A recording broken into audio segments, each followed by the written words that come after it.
If you do have a construction company, you should have two LLCs, unless you lease all your equipment.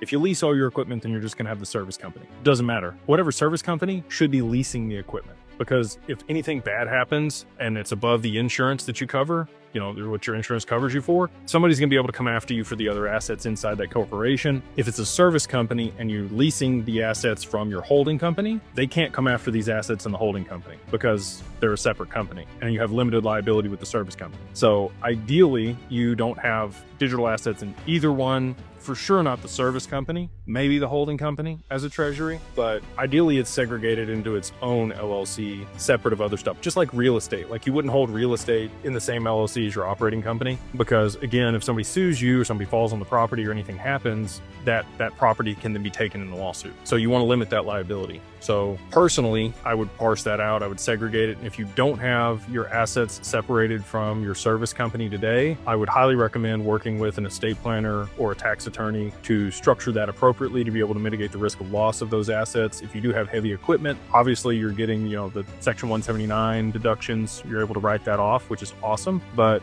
you probably want that in a separate company that you're leasing to your service company in case there is, you hit, you know, a gas line or a water line or fiber or whatever else that causes problems and you get sued or you have losses. Your employee could be driving the company truck that rear ends somebody. There's just so many circumstances in that type of business where you can have problems. And so I would highly recommend segregating your assets out away from that.